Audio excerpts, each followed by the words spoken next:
having the right brush in your hand at the right time is very important in watercolor. Knowing what your brush is going to do before you use it, what kind of mark it's going to make, is very important. That's the subject of today's video. I'm going to show you the brushes that I use, how I use them, and what mark each one of them makes.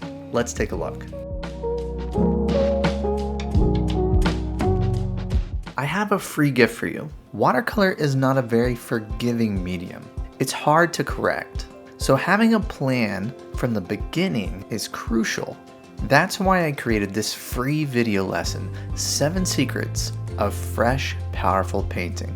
I give you 7 powerful tips that will help you plan your painting, mindfully paint your scene, and most importantly, know when you are done and avoid overworking. Many students have already watched this video lesson and are seeing great results, and I know that it can help you out as well. All you have to do is follow the link in the description down below, and you can start painting more fresh and powerful paintings. All right, back to the video. The more familiar you are with your brushes, the better off you're gonna be, because you don't have a lot of time to think through these things while you're painting. You don't want your edges to dry up. You don't want to cause issues within your painting because you don't know what your brush does. Plus, you might need a very specific type of mark. Knowing how to create those specific marks is very important. I divide my brushes into 3 types. The first is a large mop brush, and I often use this at the beginning of the painting when I'm painting wet into wet and basically taking away the white of the paper in my scene and thinking about the local colors of the scene. So I use this brush towards the beginning of my painting the most. Now the next type of brush is a medium round brush, and this is handy during the middle part of my painting. When I'm trying to paint a large connected shape in the scene, I need a brush like this. It can still hold a lot of water, but I have a little more control than I would when I use a brush like this. This is for the middle part of the painting. When I get into more of the darks and the details of the scene, I use a brush like this, a smaller brush that has a little more of a point to it, where I can make some smaller, more detailed marks. So if you're only going to use 3 brushes, that's what I would recommend.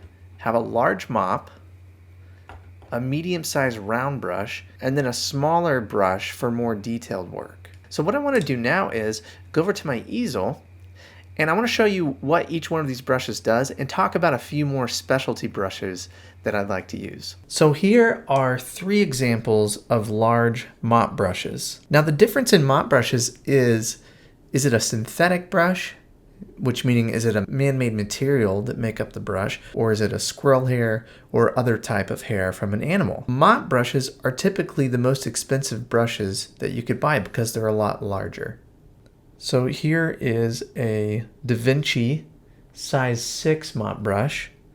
Here is an Escoda size, looks like 18. It's hard to read because it's kind of worn down.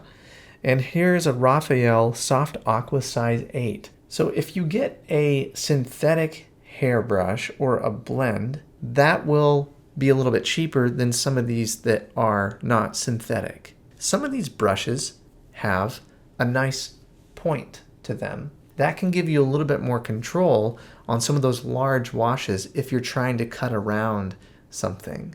So let's move into more middle-sized brushes. Here are examples of brushes that I use towards the middle of the painting.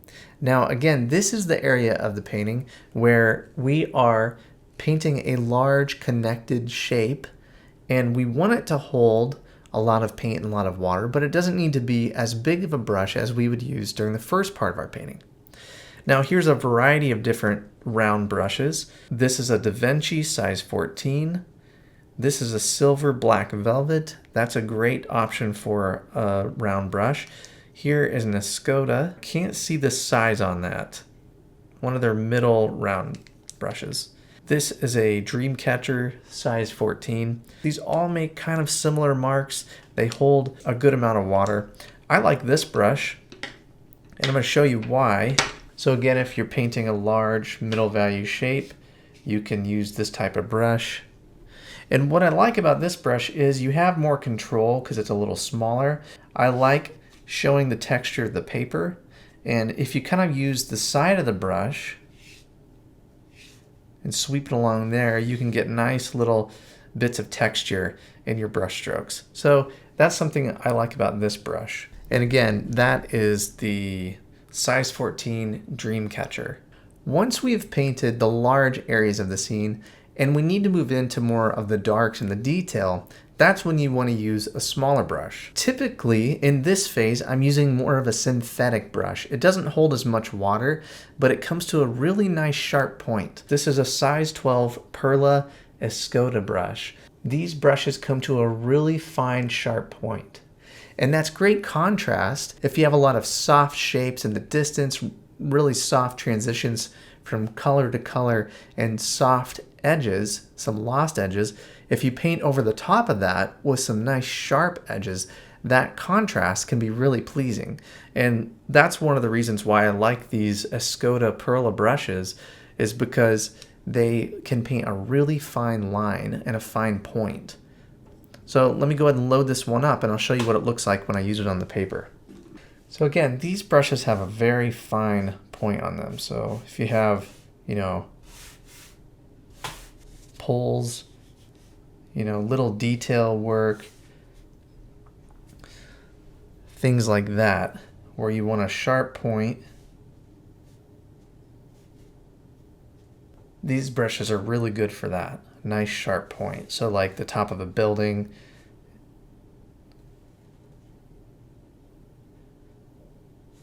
if you were painting a skyline that had a building in the distance and you needed to paint the tower to that building, this would be a great brush for that.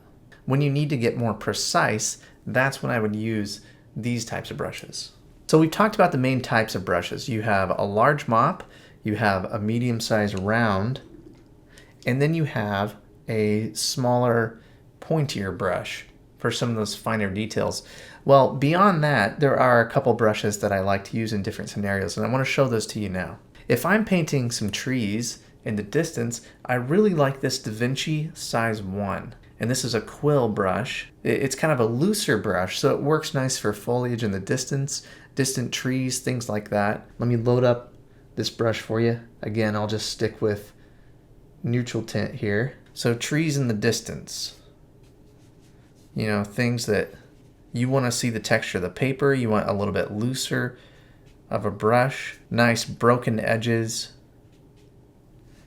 Brush like that works really nice for that.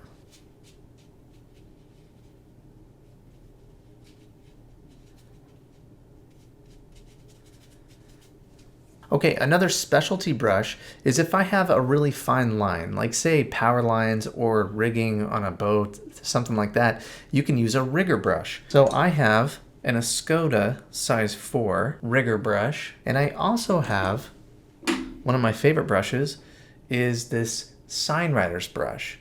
And this was a fairly cheap brush, might have been $12 for a pack of 3 or something like that. And I got this one on Amazon. It's a Custom Shop LL00 because I've gotten a lot of questions about what this brush is. And what I love about this brush is it can hold a lot of water and it comes to a very fine point. So if I want to paint something really precise or a line that I need to cover a lot of ground on the paper with, this brush is great for that. So I'm going to load it up and I'm going to show you what it looks like.